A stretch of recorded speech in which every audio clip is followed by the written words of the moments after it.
आप लोगों का हमारे YouTube channel math solution by Abhishek में स्वागत है। तो आज की इस वीडियो में हम कक्षा 6 के दक्षता अभ्यास 9 के सवालों को हल करेंगे। तो इसके देखिए आज हम पूरे सवालों को हल करेंगे। तो देखिए यहाँ पे 8वां क्वेश्चन से हल करेंगे।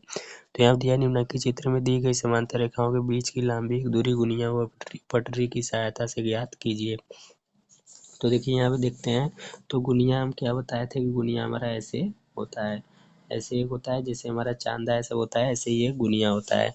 तो गुनिया और पटरी मतलब स्केल। तो इसको कुछ करना नहीं है, इसको हमको क्या करना है, इस पे रख के, यानी इस पे हमको क्या करना है, ऐसे गुनिया रहता है तो इसको ऐसे रख के हमको इसको नाप लेना है। जितना दूरी होगा उसी को बस लिख देना है। जैसे मान लीजिए 3 सेमी है तो 3 सेमी लिख देना है। तो बस इसी को आपको नाप कर क्या करना है, लिखना है बस। और आगे देखिए क्वेश्चन क्या दिया है, 9वां क्वेश्चन यहाँ पे दिया है, किसी रेखा के समांतर किसी बाह्य बिंदु से पटरी और गुनिया की सहायता से रेखा किस प्रकार खींचेंगे, चित्र बनाकर दिखाना है हमको। तो देखिए कैसे करेंगे। तो यहाँ पे हमको पहले क्या करेंगे, यहाँ पे कोई रेखा खींच लेंगे, कोई रेखा खींच लेंगे। फिर आपको वही काम करना है कि एक स्केल लेना है और उससे क्या करना है, हमको एक स्केल से क्या करना है, यहाँ पे कोई बिंदु है वहाँ पे पहले गुनिया की सहायता से क्या करेंगे, कोई बिंदु ले लेंगे। मान लीजिए कि यहाँ पे हम क्या करते हैं, मान लीजिए यहाँ पे गुनिया को रखते हैं, यहाँ पे गुनिया रख के यहाँ पे एक बिंदु रखेंगे, फिर एक गुनिया यहाँ पे रख के यहाँ पे एक बिंदु बनाएंगे। बिंदु बनाने के बाद इस दोनों को क्या कर देंगे, मिला देंगे। तो ये हमारा बन जाएगा, यानी ऐसे और ऐसे हमारा सीधा सीधा यहाँ बिंदु से हमारा क्या बन जाएगा, एक समांतर रेखा बन जाएगा। तो यही इसी की सहायता से हमको क्या करना था, यानी एक समांतर रेखा खींचना था कोई बाह्य बिंदु से। तो इसके बाहर वाले बिंदु को हम लेकर क्या कर दिए, समांतर रेखा खींच देंगे।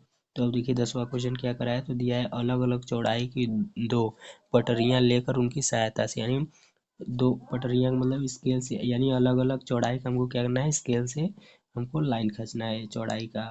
अब उसके बाद क्या करा है, उनकी सहायता समांतर रेखाओं के 2 युग्म खींचिए और दोनों स्थितियों में उनके बीच की दूरी पटरी और सेट स्क्वायर की सहायता से ज्ञात कीजिए, यानी वही गुनिया की सहायता से क्या करना है, ज्ञात करना है। तो मान लीजिए एक हम स्केल लिए, उसको इतना हम क्या कर लिए, इतना बड़ा खींच लिए। फिर करा है अलग मोटाई का, यानी चौड़ाई का हमको करना है। तो देखिए ये इतना लिए हैं तो इसको हम इतना ले लेंगे। ये दोनों आपको किसकी सहायता से खींचना है, स्केल और गुनिया की सहायता से। तो अब इसका हमको क्या करना है, चौड़ाई बताना है और इसका चौड़ाई बताना है। तो यहाँ पे देखिए दूरी पटरी और सेट स्क्वायर की सहायता से हमको क्या करना है, खींचने के बाद इसकी क्या करना है, इसका खींचने के बाद उसकी स्थितियों के बीच की दूरी को क्या करना है, पटरी और सेट स्क्वायर की सहायता से ज्ञात करना है, यानी बीच की दूरी को हमको क्या करना है, ज्ञात करना है। तो देखिए यहाँ पे अगर हम अलग अलग चौड़ाई का माप लिए हैं, तो यानी अलग अलग चौड़ाई का समांतर रेखा खींचे हैं, तो इसका बीच का माप भी हमारा क्या होगा, बड़ा छोटा ही आएगा। तो मान लीजिए ये हमारा अगर 2 सेंटीमीटर होगा, ये 2 सेंटीमीटर होगा तो ये हमारा 1 सेंटीमीटर होगा, यानी अलग अलग नाप आएगा। आप अपने हिसाब से, यानी क्या करना है, पटरी की सहायता से आपको खींच लेंगे एक ऐसे रेखा। फिर आपको छोटा बड़ा जैसे खींचना होगा आप खींच के उसको, उसके बीच की लंबाई को यानी नाप के उसको आपको बता देना है। ऐसे ही जैसे इसको हमने बनाया है, ऐसे ही इसको आप बना लीजिएगा अलग अलग नाप लेकर। तो अब देखिए इसके एक विशेष क्वेश्चन दिया है, विशेष प्रश्न, इसको हल करके ये हमारा अभ्यास खत्म हो जाएगा। तो दिया है यहाँ पे निम्नांकित चित्र में यदि कोण ए बराबर है 50 डिग्री और कोण सी बराबर है 60 डिग्री, तो कोण बी का मान होगा। तो यहाँ देखिए दिया है कोण ए का मान दिया है और कोण सी का मान दिया है, और यहाँ पे हमको क्या करना है, कोण बी का मान बताना है। तो इसको देखिए कैसे करेंगे।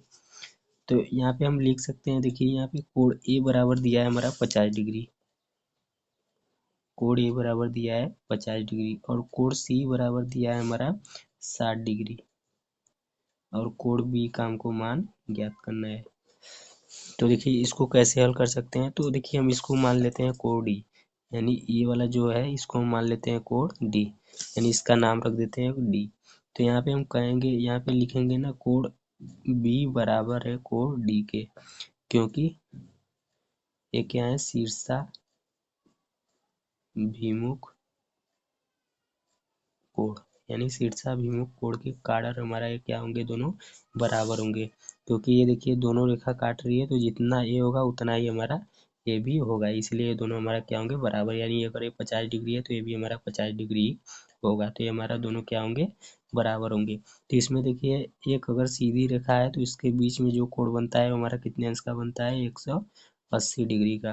तो इसको हम कैसे लिखेंगे, कोण ए लिखेंगे ऐसे, कोण ए प्लस कोण किसका मान पता है, कोण सी का, और प्लस लिखेंगे कोण डी बराबर कितना होना चाहिए, 180 डिग्री।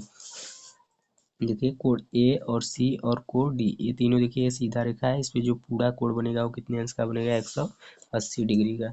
तो कोण ए का मान हमको दिया है यहाँ पे 50 डिग्री, कोण ए पर रख देंगे 50 डिग्री, प्लस कोण सी का मान दिया है 60 डिग्री, तो यहाँ पे रख देंगे 60 डिग्री, और कोण डी का मान यहाँ पे नहीं पता है, तो बराबर यहाँ पे हो जाएगा 180 अंश।